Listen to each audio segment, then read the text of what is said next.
chỉ bay ule pathian kai throina le ven himna kan changa April ni kwa ni lai ni sang ni som ni panga dam takin kanot thleng le ta a thlir tu le ngai thatu zong zong te in zawain du sakna sang ber kan hlana chu Mizoram Legislative Assembly budget session kan nei zo ta ka khan kan legislator te thu soi ngai nom tak tak ngai thak zui tur le tun thleng puwa anna khel zui te zinga sang tur zo MLA pu lalmuan pui pun te advisor to chief minister ne mek thu soi kha khen zui le khel zui a hlo hle ani kha pu lalmuan pui pun te khan tuina in siam dan chung changa angai dan te assembly house a khana han soi khania mi in an khel zui hle ani tu na ya ZPM party office a pu lalmuan pui pun te hian thu a soi le ta a thu soi hi a hit rem rem hle maya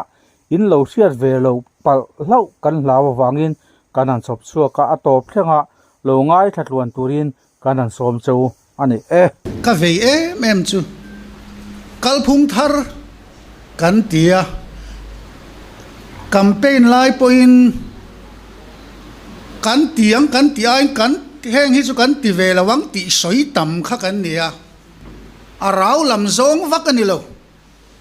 nun hi dik mai tur ni rau zong vakin he lei hi kan ram luna ni lo kan mi khwal na ramani te kan tia kan ram lun lama ho na tur ticket pathian in minen book saka kan sarnan na te min pe min trong trai pui ro kan tile chul thawani kan ram luni kan ho chak lem lo kan ho thut kan khen thut lau na lo mi kan sin kong apo dai ate motora kan trong trai vek ni he lei kan thalel lutuk he leya kan omnom tlan na tur hi kan ngai tu angai ka ti la li suan nang mai mangai ni veng te mangai roti ni kein ka chan tha sela ka thenom ten engen chan ve don ti ngai tu ana tel reng hi politics a pathian ram khen ting na tur chu ni mai chu wang chuan a raula ma po kha a thalawe ka ti chuang ani lo hela ma kan raw viau la hian hei kum som panga zet jing trong tra in khom en ka kal to jing trong tra in khom kal thin te min eng tin nge min soi in rini zinga veng tin bazar veng tin kona vok sa chu hel chu jing trong tra zo nu hawan ti min ti tlat ania he da wa trong tra zo cho so ta wa chu chak le viau ong chi kha chu ni ka soi lai chu a rau ante hallelujah po ti du mai lo hallelujah koi amen pa amen anti de kher anu na alan chuan si lo chuan enge sot kan nu na hian dikila midang tan ngai to na te mang veng ma ni ma chu kan sial theu ma chu ma ni ma kan sial na khan midang kan ngai tu angai motor parking te two wheeler parking apo midang kan dalem midang ka dane na di pem ti te po hi ngai tu theu ngai mi step dar khar tak maya bike te scooty te han hun tlat te keima ka film chuan midang chun omin ro sa ti ril ru ni kha kha heta ka da hian midang ta na nokem heti heta ka da hian midang ina ron da ve theyanga heti heta ka da hian hetia ka da chon midang ina leng ve lo hetia ka da hetia midang ron da thei veang chung zong zong cheng lai po hen von tur nin ka khe thin hei wai me lam te po hen in zir ti na mang thin se ka du ani midang ngai tu atel tur chu ti chuan kan khotlang lo nu manga kan ram anu amang chu ZPM hi kal phung thar in zir ti na sa kan ti ve lawang ti soi tam kan ni kan soi ang lawa kan ti ve vek don chuan kan tla chiang khopang chu chiang takin midang ti ve kha chuan in zirtir lo midang sarkar ve te kha chuan khat yang la man soi ngai lo an mani man sial ni pon mi puima batan nei lo keini chuan ti ve lo tur midang aya tha thattuma in zirtir mi puima in tiam kan ni wangin kan in soyanga kan om lo chuan pathian poi hi kan laka hian a thik thu a chebi kang tirin tur party dang a in chuwang chuan kan na thona porin om takin ZPM na chu thabik tur ani kan tiang khan kan contract tho po thabik takin kan thok tur ani hleb hi ala om tho kaini chu hei kabiala mi sailulak unit president alo a oma handing te se hei ani hi kilai kan ti dan an khianga MLA fan kan man pon tu na triau kong an khuwa tanga triau kong ni kung furlaya mun min ping na sa kan nor tlang do na hleb nei tum su unit khan atlang na ngor ngai tu ro in khota na ni in balu lak chho na tur in khal na tur ni khata khan a hleb jok chu mi pui nan nei tur ni a vil tu khol vil tu unit roi tu khalai lo boi pui tu ta chu daily rate ai sang do te poi nin siam veng amar chu unit in hleb nei lo tur kan ti ni chu tiang chuan that takin an thok kan biala chuan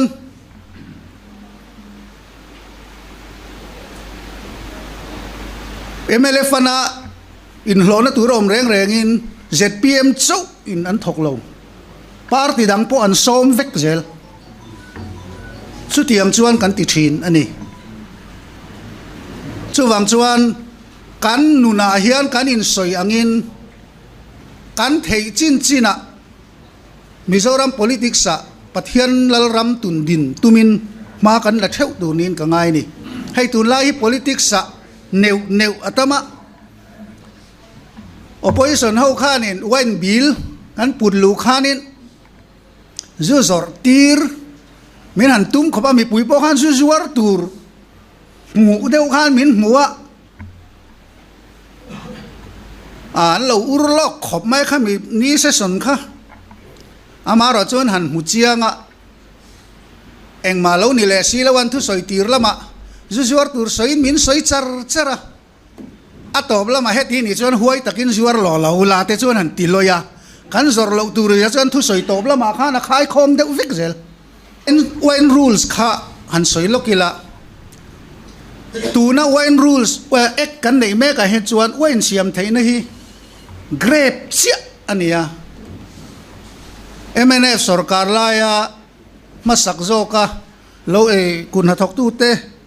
hlot lin na tura anti an introduce ania na lana train champhai lama te chung ho chu an tho chua tur an thlai thara tanga an khal tur ti top sakle si kha chu diklo wangin wain siam phal na grape atang choin siama wain le beer hi grape lo apo siam theina dang atam sia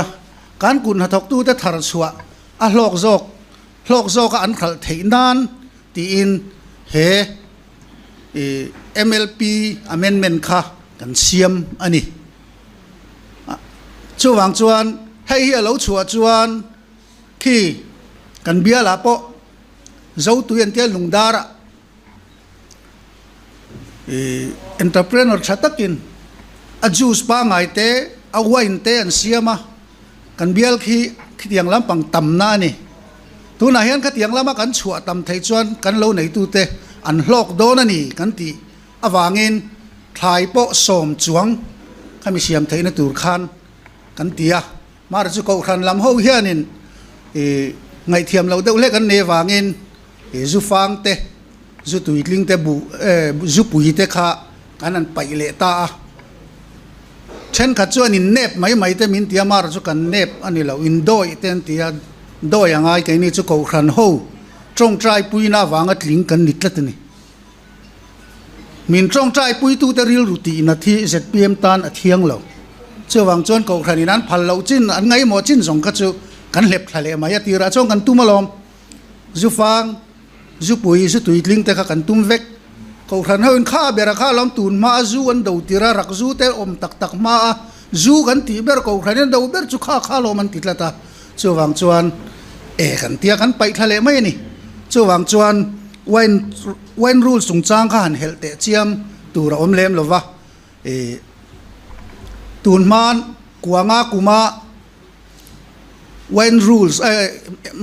ขับนัดนะเบรลิการ์total prohibition MLTP Act กันตีอาคารคองเกรสสร์การหุ่นอันเสียมาคาน foreign tourist local state ปนมีแต่มีกันมีขวลเตเลดัมโลจูดำโดยมังจีตันเตมีเคลมเตซองตัน excise เฮาอินะอันมัน excise เนี่ยนะใจนั้นเลยช่วงเถียงตีข้ากันอันข้าคองเกรสสร์การและ MLTP เอกอาคารอัตเลเรงาตู้มันก็ขันปนตู้มันกันสวยเสียงไงเราข้ามีรอนเลยไทยก็จะมีอันเคลมลุตุกตัวช่วงมีนั้นเลยไทยช่วงแรงเราเฮลัยอันมันหัวข้าโวเกตติลวงรัลไม่ละวัดปอยซาเสียมซุมจันทีเละไทยนะอันนี้บอกวางินเละอามาจงปอยนะออกมาตู้มันอันสวยเสียเราอวังคาน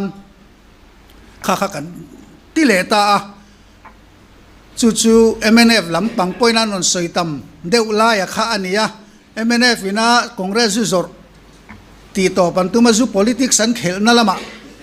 มันหมอทักได้วินันไปรุมข้างคันเราไปเตลปัลอามาจอมมาคองเกรสสร์การไล่ส่งไล่คันตู้ใหม่นั้นสวยเซลจวงละวะตีนตัวนั้นกันเตลเล็กเอาขันปนนั้นสวยเซลแต่เลี้ยมละวันนินฟิลฟิอาเจียงChief Minister เล่ Excise Minister เต้นอันมัวอันนินฟิลฟิอาเจียงนี่ตักจวนเตียนไม่สุดที่อังจูอันนี้จูฮี politics ลักวักจีปนิโล MNF จูจอร์อันติโตปาอันตละทูจามขตาช่วงจวนจูฮีจุดที่อันนี้งกัลตัวน่ะอามาเองกันขับเขาโดนขับเขากันตุ้มจอกจูวัดจูชิมลำแข่งอินขับ ADC area แข่งอินขับเวโซของงูกันตีขับดัวรอนทุรนสวยวักอภัยสนลำADC ลำ area มีแต่ขันอัน area ขับเวกันตุ้มจวนอันพัลลวังลอยเสียอันนี้ทุสอยข้าอินโคลกัลอังเริงคบมา ADC area ฮิจูexamilan tilet lat loya house leader kan chief minister in a chu ti na chu ati dan po mang chu kan la ngai to don ni ati ani khap du berberi na non soi waka an area khap kan tum kha chan phalle mia boxi lo kha amak angreng khop mai ti te kha kan soi dua hey adot le ka soi du chu hey pisau te corporator local AMC ka fak khop mai tuan tu maki treasury bazar an kanga venglui bazar ania tun ma chen venglui hota anu ami puyan treasury bazar tin gan ria venglui bazar ania an kanga ama in khulaya agriculture office bula an mani leng zo vek bazar thara oma khuda in son thatur khwana in remfel vek tonin ka ria chu an kang ta hlawa tu nak kian veng lui nan sanon lean sathar le mania an tlang awa maro chu MC la minan khap theya mani inrin ni akhan sarang ka kal tur jing daruka kachuaka MC hi anti that ang reng na chu keini assembly house party khang kan ina kan ti vak ang hian anti velem lova party feeling na vak lo hian ai thian chang deuh hian an ti put ta thil hin ti ho thei khet maya tuna tunin rin ni apo khan puro siam he ta ka muwa opposition member ti suan puri ngate puthang lu raten lo ve furfura khilai lo in pho tam tak kha khamini khan an thian ta veka khilai khi chuan puro siam he ta ka bia enge in han ti a thak thing bazar te poso anom tup thau enge mon in rin ni chau chu le kan ti thango ta ni chuan in rin ni ka le in rin ni lo ni lo thak thi nga chuan khatiang in zorra tur bazar building a om velawa heta chuan an vai leng khuta building thara oma chu wangjok chu ani kongpuita nan noksia thak thing te poso building tha tak nei la an vai leng so ti so kan chak lu tu kalom a om si lawa helai chu om lai anana chuan kholai in zor nokhi tha kan ti lo ni tia a soi kha dik ka ti viawa kan vat in rin ni na ta chu kan vat tingot po kha ka soi fu lo po ka in ti viawani changrual takin chu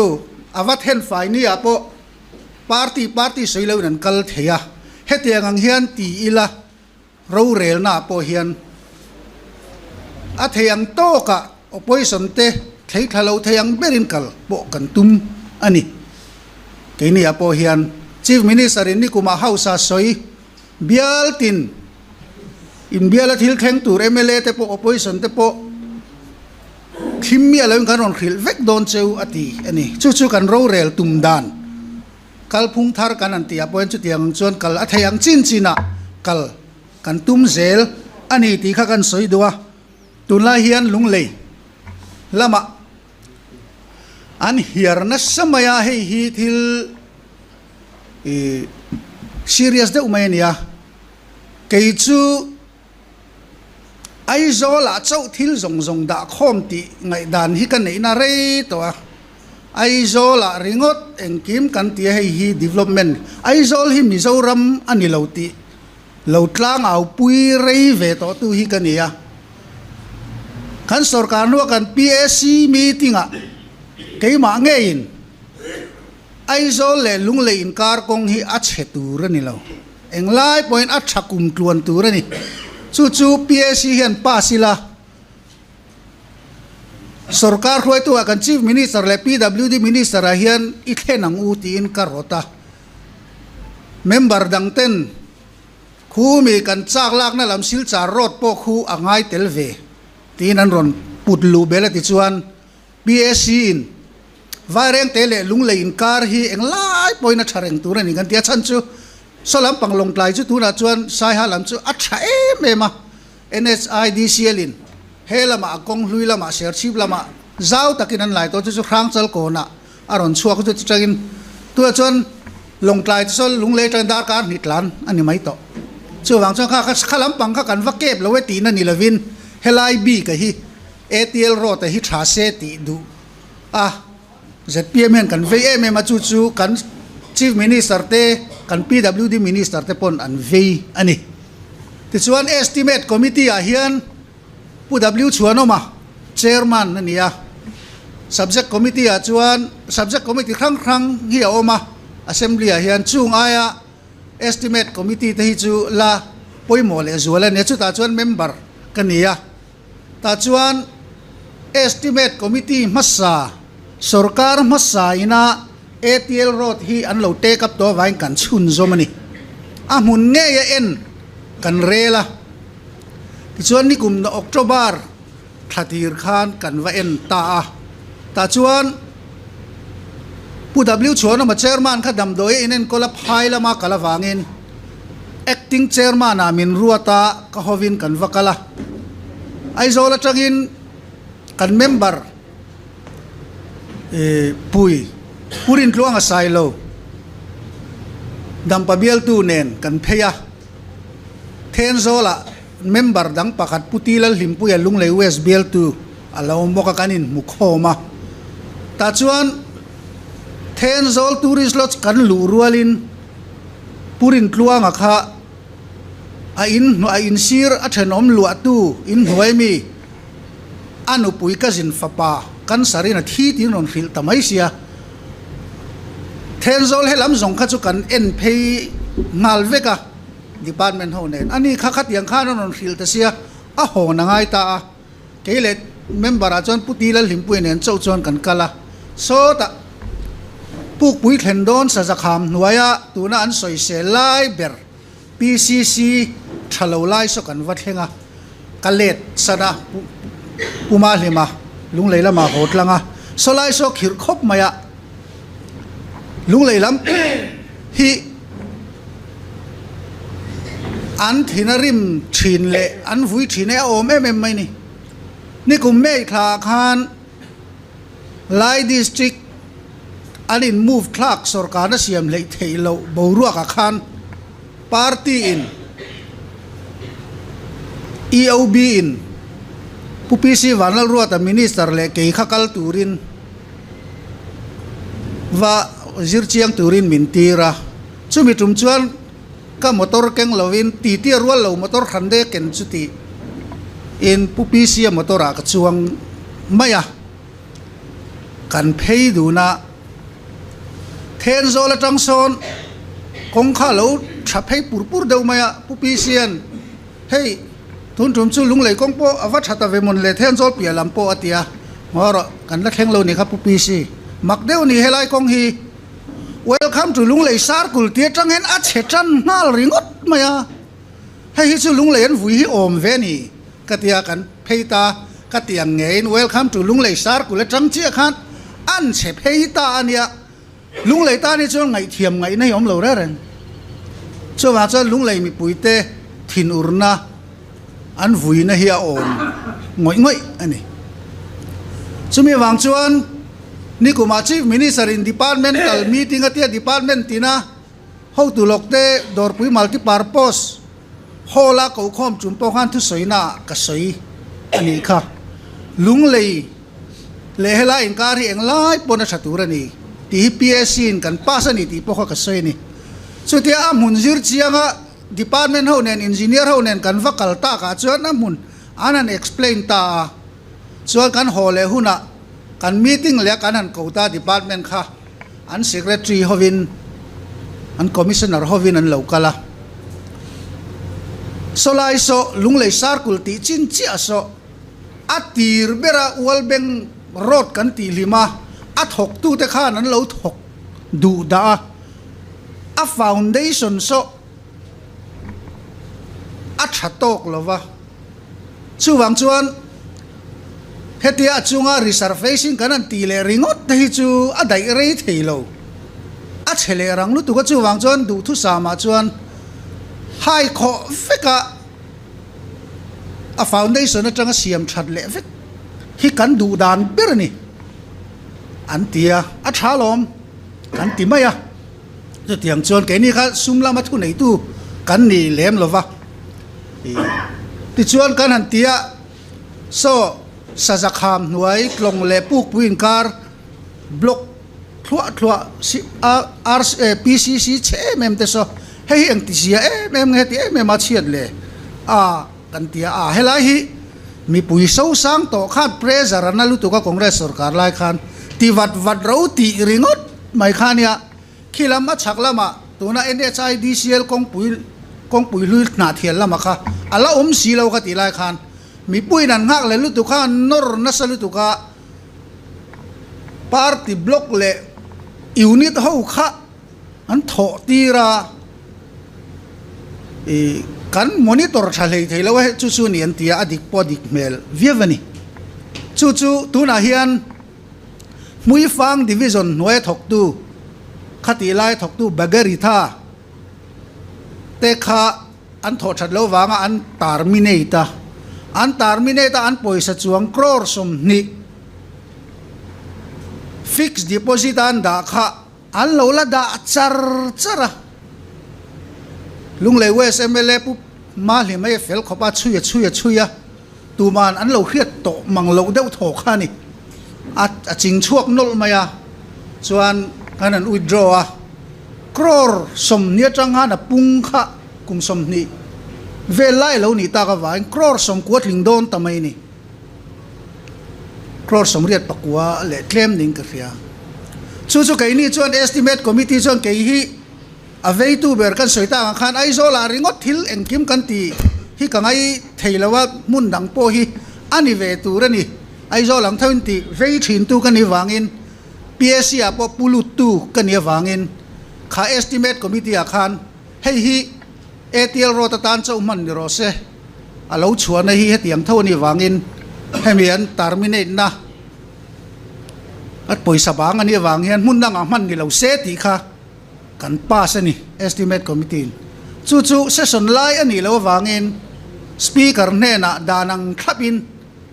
kan va submit a member 10 ding chungin assembly an tiang chia hian speaker ma hei chu tiang ka tiang hei hi kan ron submitted i kha chu assembly session nanga a paper le submit anga ngai ani an ti ani chu engpo ni se kha avaya siam thanang kha chuan eng thamani loi si lawa boi thak deuh ta chu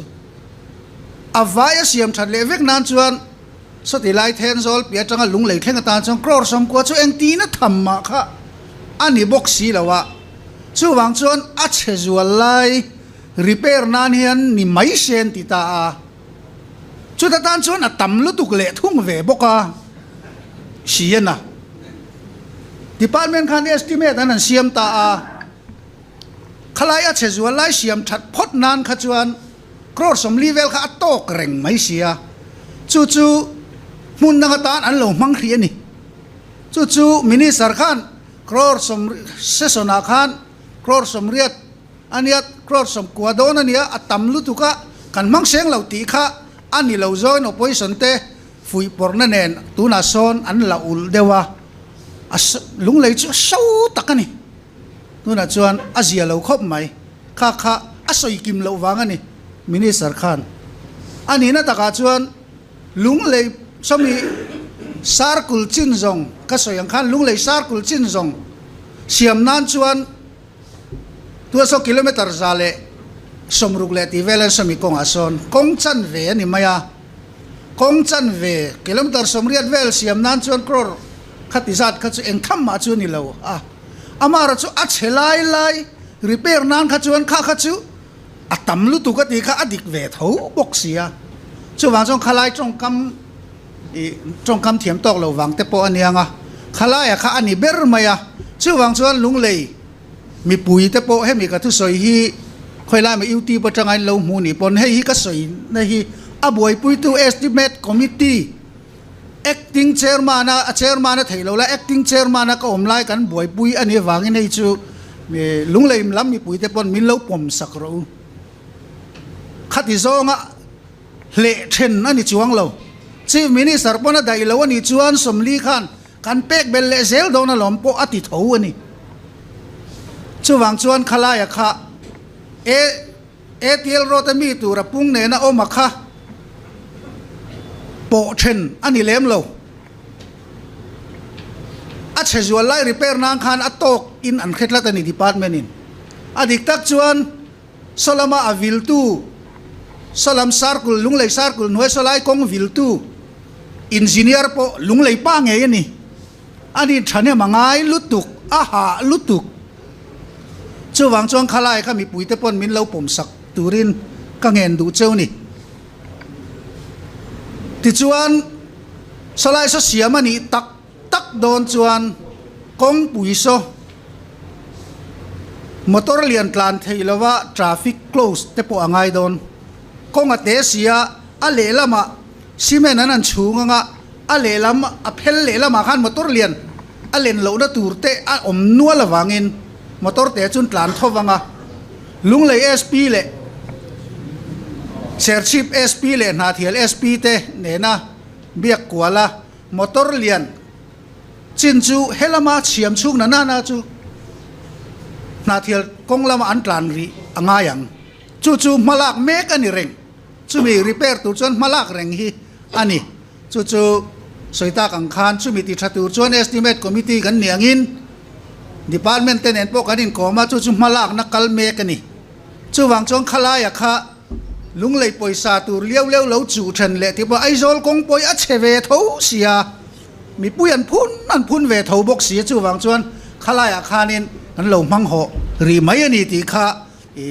helai party mui pui te pon nakina enge moi mu pon in lo soi chong ve thin don nia ti kha kan soi duwa tin mania environment lam thil assembly forest department minister pu la than sang pu cha te demand kan soi na lama ka thil soi pakhat environment activity so huat zong deu mai ka soya an ho mai assembly record atang no re tur ten ron tia ni kuma puma rowa thu soi le puni te thu soi development kan du ni chon enga ma chen hi chu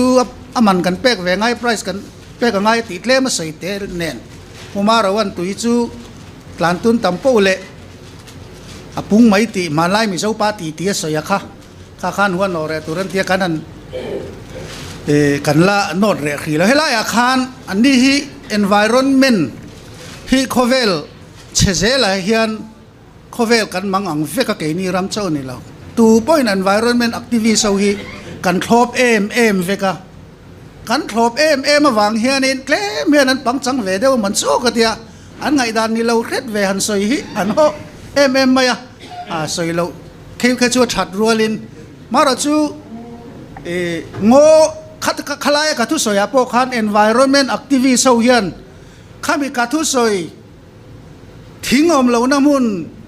phul tlang ate po is lungdara tuina thata ko ma di lo ma kho hai tlang chi pa po au ma te kan ti dua ta kha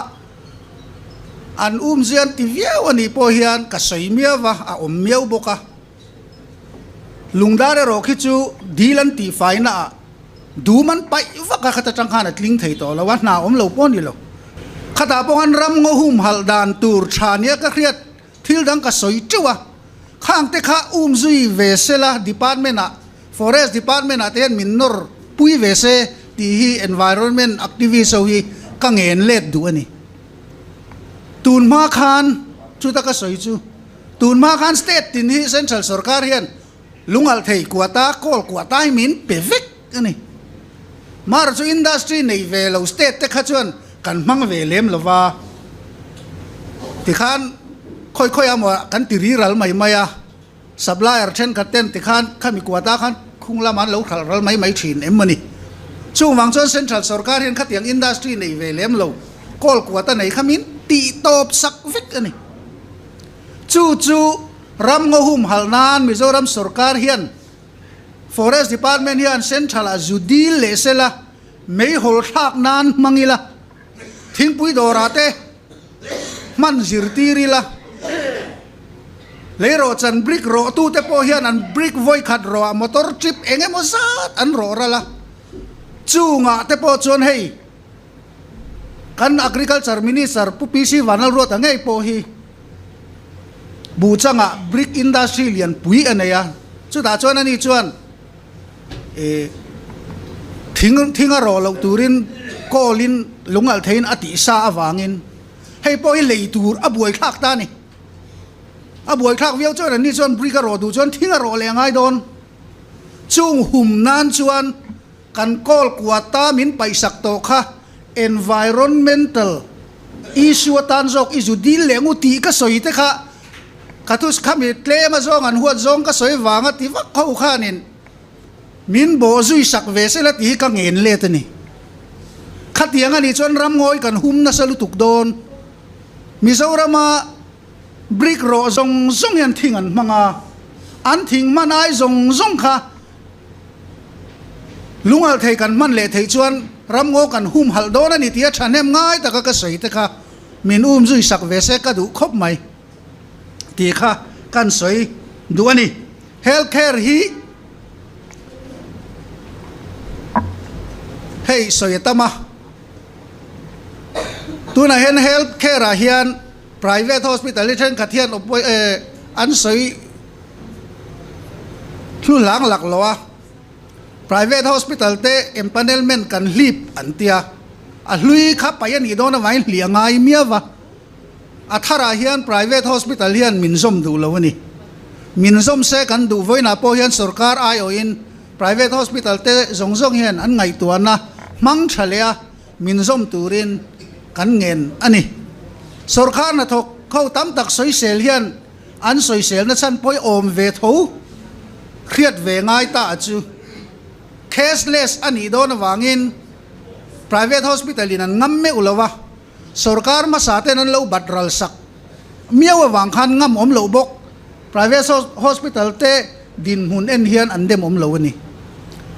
amaro chu keinin cashless akha kan du sia mi puiten an mani poisa sen ngai lova poisa pe ngai me lo dam doinan wa oman chuale to ba kha mi puitan a hlu kan ti sia so han ti photi la kan tia chu da jon sarkar na thok chu ti ni jon dam do in mizoram om turtan chuan sarkar dam doina omalo ngai ta officer lian ve nuam sataka lo kho sa to ta khang kabine hospital kabin ten chan lo kha chuanin uata han om tur chuan na khreom deu veng ti churin thei maya amar chu sarkar ne na kha policy ka kan siama khang khatia kha ani miau sia wangin sarkar na thok officer abik tein officer lian tan chuan thil nuam lo tak chok po ani veng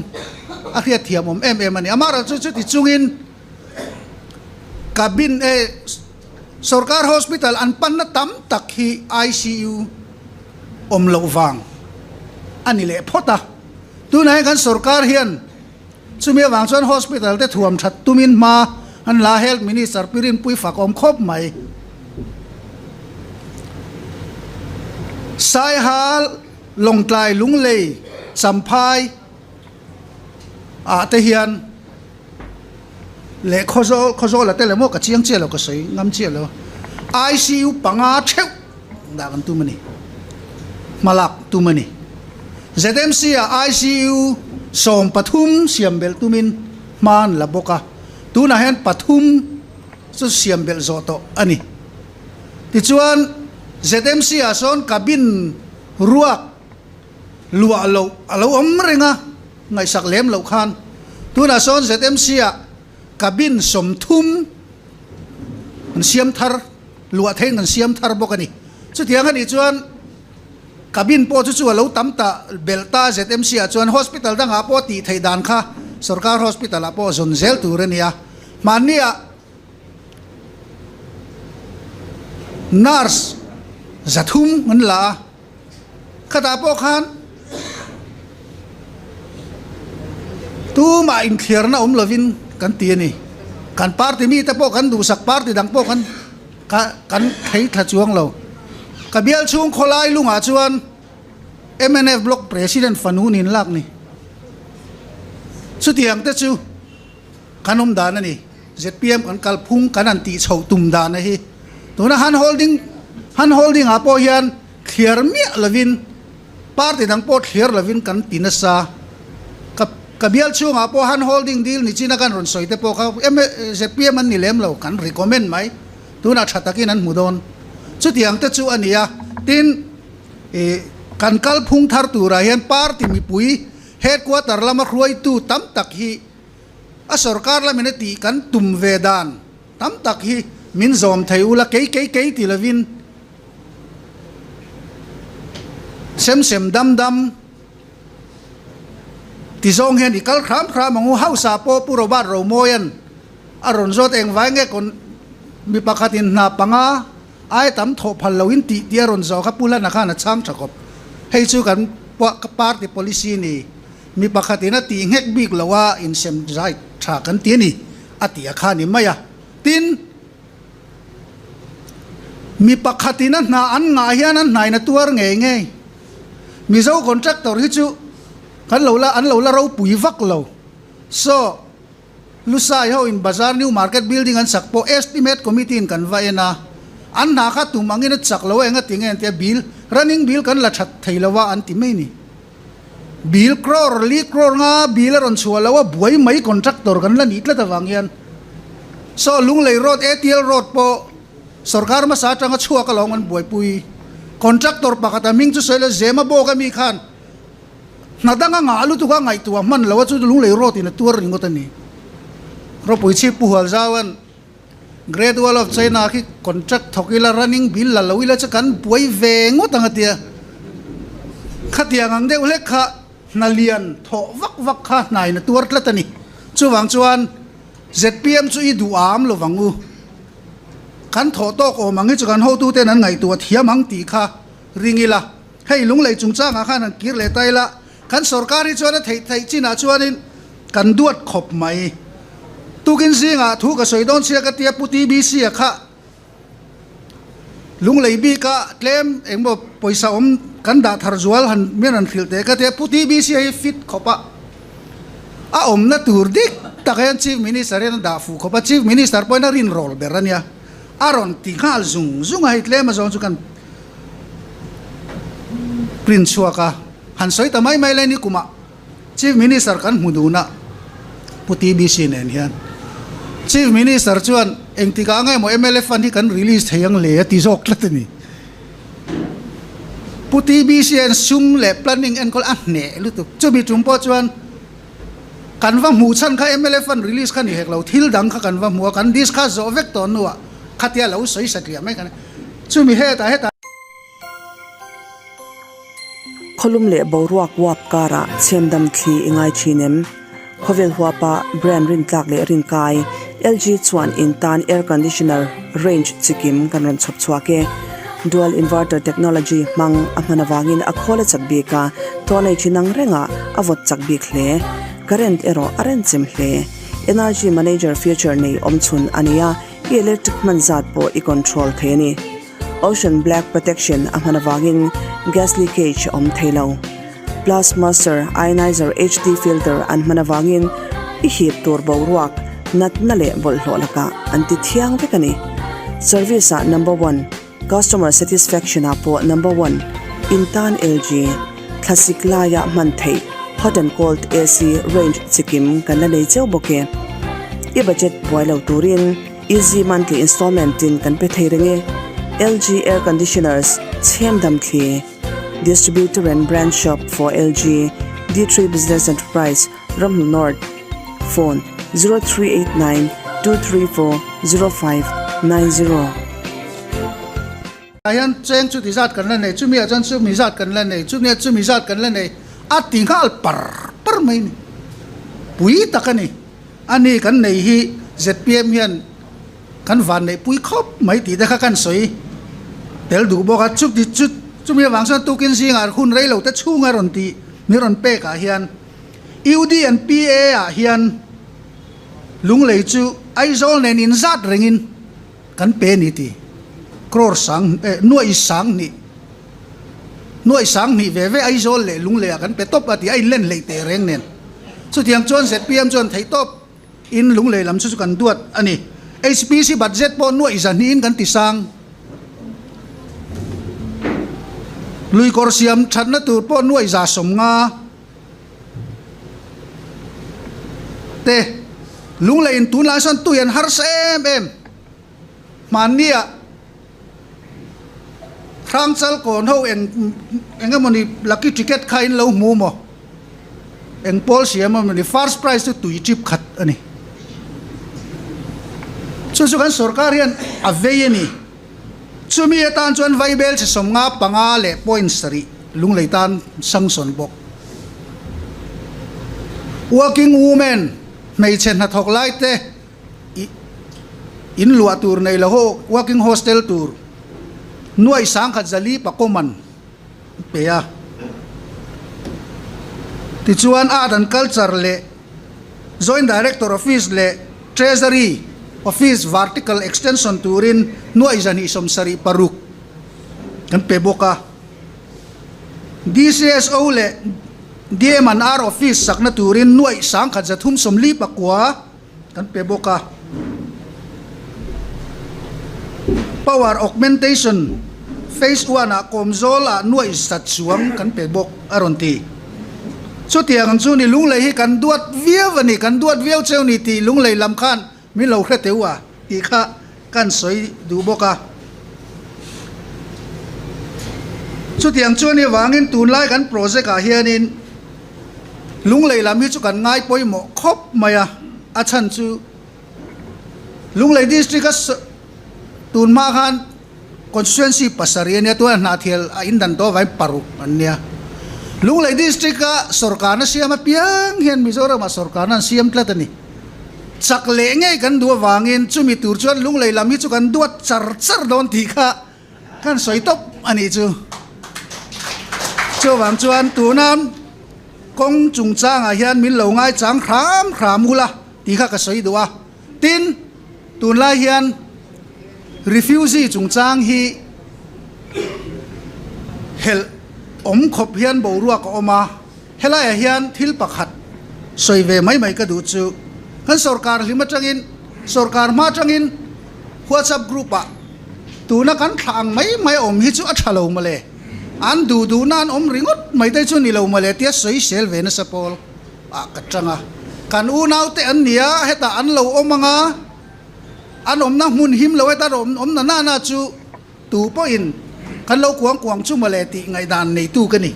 zoro takin zoro mi kan ya zoro takin lo ti na sapo kan ya maro chu tian ni rualin an du na lai om ringot isu adik big lo ani sarkar ina regulate turani ti ngai dan nei kani ti chuan advisor to CM at political kan yangin thei to pin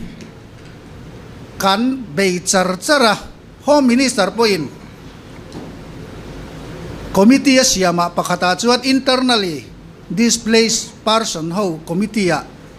chairman amin da chu internally displaced ti chu Manipur atanga local ho khan ne mai ramchung India ramchunga India hi kilama displaced people an ti le chu refugee khan ya India sarkar hian refugee chungchang en kol na tur chungchanga Geneva convention kha assign vetlat lo signatory ni tlat lo ven refugee hi what mangai lo ni chu wang chuan displaced person ti top kha ani maya ani na ta ka chuan refugee chu ram khata tanga mani sahim na zonga ram le lama tlan chia kha refugee chuan ni maya kan ne ani na ta ka chuan English wa ta tak chuan refugee tur chun ni amar chu sarkar thil le tong kama khan refugee en kol na tur Geneva Convention signatory ani lo wangin refugee ti trong kam man na rem lo ani chau ti chuan kan han buai pui tamap mapa a relocation tur te po kat share nan hoi kan han buai puya chi thum khan om ta chuan pakhat na chu Burma atam berahin nita sing level bor an nita mun rang rang ami Manipur lama mi so sangriat velbor an niya Bangladesh atangarun tlan so sangthum velbor an ni boka khang ho kha an mani du an vadar na ringo ta om kha diklo kan tia relocate kan tumani chuda chuan kanan study ta home department in record meeting kan soi ta NGO lama tangin UIMN on tel ve boka an din mundik takan an zir chianga Manipuri chuan har satnan nei to lem lo ho mai then ni to kanan ti phot ani tam tak te phei chu aral tit na munami ni vak lo se ta dai do ni kuma khang kala front line lama mi la om vak ni lo he lama kho pui lian chunga tanga lo tlan mai te po khan ni ve boka a trainer ro chu la om tak tak mi te po an nia mar chu tun din muna chu an din muna thato an ngai tom to lo ti kha committee finding ani ta ni Burma lam hi at abu pui berahi kan soileta report rang kanan tita boruak nen kan sirchiang khan Burma lam refugee hi thataka regulate ngai an nia atam jok phei chu an om na huna an ho thei deuh duak to amaro chu ti mek lain an rampo ral muang chin om amaro chu in ka thut khan ron let le tlan chiat le te khangai ta thina han relocate do nila an om hun kha han siam rem do nila sipai sarkar ki tlom mai tur lumai tur mu yan an muwa an mani jok hi an phok le ka an kang lang hole mai thei din huna ding reng ni nanin ria chuwang chuan an om hun han son kwal hi tun din huna chuan arem ri lo kanan tile phota Bangladesh lam hi chu hole an tum vak melin kan khelo ni chuwang chuan an om na atanga aron tlan chian na atanga tlang dung nai ber ui phum tlang dung CIDC kan tia so ta son om mai sela a thang an mani nampui te an ni hlom boka kan tia ti chuan an om na mun en turin kan kalta ni kum November thatop lam nin ka ria kan vakala parwa thengin kan kala khotin kha in lo mi khwal them ti kan zota mi zo khwa kha ti kha kan zot kwal kan hole ta amai ro chu file kal phung te kha mi de kan report kan an submit ta report kha heta kan an review le ka office kan an report fail kan an siama higher authority high level committee son kwalvel dan tur relocation committee chau kha kan ne wangin athu nei tu kha kan ni silawa kanan submit ta higher level khana ngai tu le ngai ta an ngai tu chung vel nen son rum don chuan lo an nei na tur angai tel tlata kum kha chung kan chom thei si lo kha chuanin lo an nei ve na tur mun ma omin in son ti ran ngai ni hi kan ti tari hot ani ti chuan kumin kum top lama kan ti thei chuan an om na tur thar khuwa a khan char loi tlang in som thum vel kan lo mi khwal theye te dam de pin chu ti zat parwain om zong zong po ron da tharo poilo an ti boka khatiang te khan ania amaro chu son thu ti la an lo nei a buai vek an ei zon na tur kha kumin chung kan chom angai don tlat chu sarkari la clean si lawa ti son a angai kan da ringot ani ai zo lam te poi chu thau chu ani ta ni hela ma hian aron suklak tirin mi pui zong zong kan unau te ni te kan khongai kan leina ta an lo om ri ta ngaya kan neya kan nei tel tela an lo tam ve ta bong nen hun tina thilan zuan nen ngai mo nen hian a om chan ta tu nen bo ruak ri tak kan nei ni a tira chang khan aron suklak tira chang khan keini kha lo sarkari lang chuan tun din munen dingila hetiang nul ichuni kering lo mumal taka enkol hi aniang sarkar en kan chom thei si lo chuan eizon na an da bangai tho sia chuwang chuanin buai thak tak mai ni refugee chu mi khring zong zong hian thil kan ti hian mizowa hi mizora man kan political tur kal phunga pokati ka soi du ber lai chu mi din muna hen va inda derve chini la chuta chu mi din muna chan ding tai leng ti hi mi din mun anga hian in chan fowila ti chuan boruwa ki athir thiam thei view ani mizoram buai khan ram buai khan shilong ate barmala mate manipur ate kan pem dar chum chum ve ania khati lai khongai taka min lo kwa tu te kha an ni ve bok ti te hi kan ri ruwa point khiat ve a thak khop in ka khia silong ate po nok ti khop ni ve tho nam dang kara barma ho a po chu tiang tho chuan ni kan kho chak tlang dung ho an pem chho an tlan chen na salutu chu tiang din mun chu ne kan u nau te an ni sia chu ti mek line chen khatina ho zual an ti boruwa ki tun line at tlea ka soyang kan enge mo incidents lek omsela refugee an niang tia tang ri ka han chana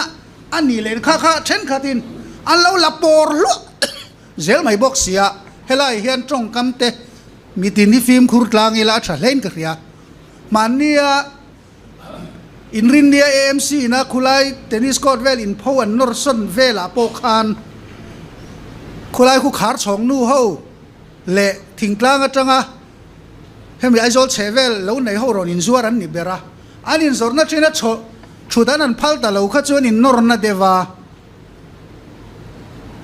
kong puite jingkara khana han dang ve don lek lek ani nu ho khan chup zo police te nen an clear theina khang te po WhatsApp group pakata chat refugee hovin buainan sian ti dai mai ni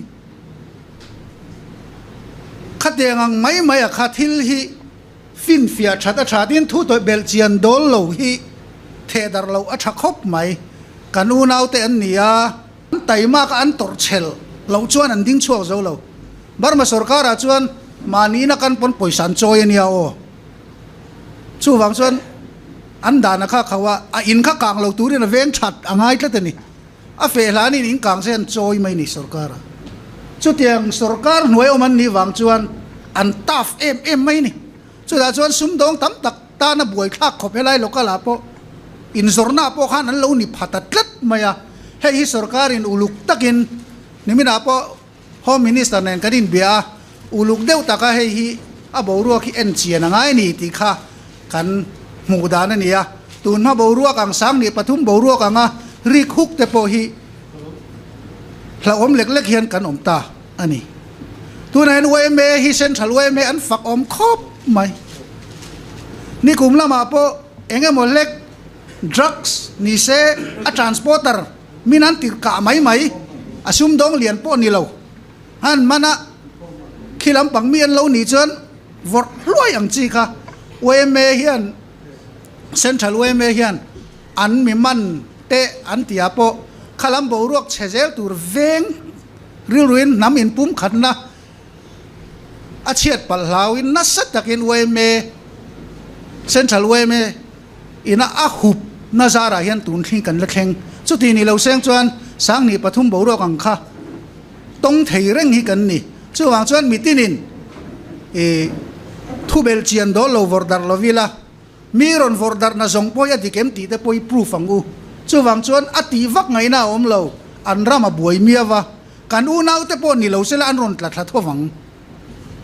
Bangladesh apo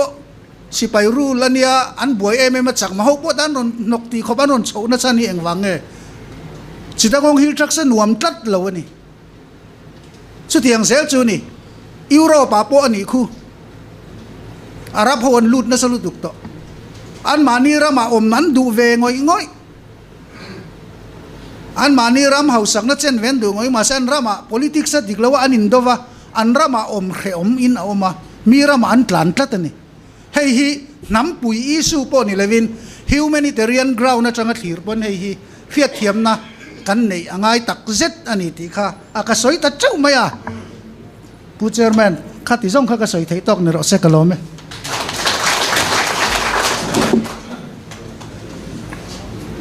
le pumuan puya kanoi viaw atina anoi lo le mai thu beng war khak tak tak